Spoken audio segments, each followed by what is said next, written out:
Okay, imagine this. You land in Shanghai, walk up to a cafe and try to grab a coffee. You pull out your card, declined. Apple Pay or Google Pay. Please forget about it. It's the weirdest feeling, right? You've got the money, but you literally can't spend it. The truth is, that happens to almost every foreigner who visits China. But here's the good news. It is 100% avoidable. Let me show you exactly how to fix this. Alright, let's get ready. You only need three things to make this work. First up, you need a phone number. It doesn't matter if it's your number from back home or a local Chinese one. Both work totally fine. Next, you're gonna need a bank card. Most people use Visa or MasterCard, but it does support other major cards too. Just have one of those ready. And finally, the big one, your passport. You'll actually need to do a quick verification with it. You know, the whole holding your passport for a photo thing. So make sure you have it nearby. And that's it. Seriously, now let's jump into the app and I'll show you the steps. Step 1 is easy. Just grab Alipay from your app store. Once it's downloaded, open it up and sign up using your phone number. You'll get a quick SMS code. Just pop that in and you are through the door. Now for the important part. The passport verification. You'll need to snap a quick photo of your passport and then, yep, you guessed it, take a selfie to prove it's you.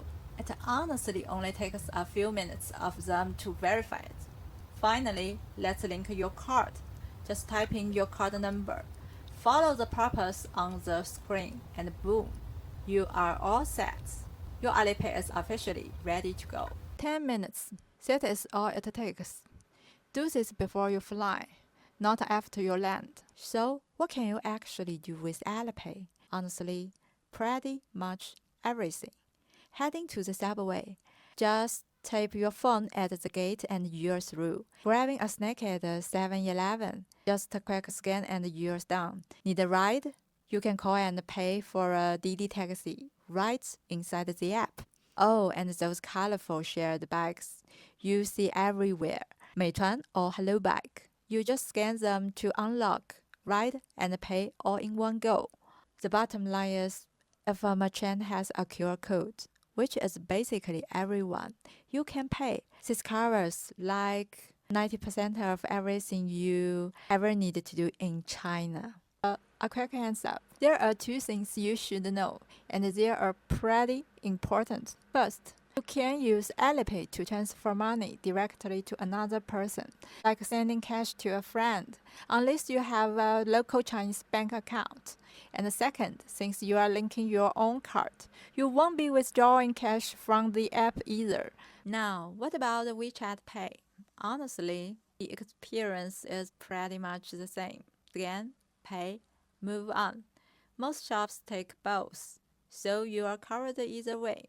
The only catch, setup is a bit more extra compared to Alipay. I've made a separate mini guide for it. You can find that link right down in the description if you want to get both apps ready. Okay, let's talk about the two huge mistakes you need to avoid. Pay close attention to this. First up, the 3% fee. Here's the deal. Alipay is free to use until you hit 200 RMB in a single transaction. That's roughly 28 bucks. Under 200, no fee. 1 yuan over, they'll slap on a 3% charge. My pro tip. If you bill, let's say, 300 RMB, just ask them to split the payment. Pay 150 first, then 150 again. I did this at restaurants and shops all over China. It sounds small, but trust me, it adds up fast. Mistake number 2, only having one card linked. A friend of mine learned this the hard way in Shanghai. He had his main card set up, and it worked great until it didn't. One morning, he's just trying to buy breakfast and declined. Again declined. His bank back home saw all these random transactions in China and freaked out. They blocked the card thinking it was stolen. He spent hours on international calls trying to fix it. The only thing that saved him, he'd added a backup card to Alipay before he left. He just flipped it to card number 2, and he was back in business. So, do yourself a favor. Add a second card. It takes 2 minutes to do at home, but it could literally save your entire trip. Alright, so your payments are officially sorted. But honestly, this is just one piece of the puzzle. When you're on the ground in China, you've still got to deal with the SIM cards, the no Google Maps situation, and all those weird visa rules that the guidebooks never seem to explain properly. To make your life easier, I've put everything I know into a free 2-page guide called the China Travel Survival Kit. It's super quick to read and covers every little details you'll need. You can grab it for free at the link right down in the description. If you found this video helpful, hit that subscribe button. I'm dropping new tips every single Friday. See you next time.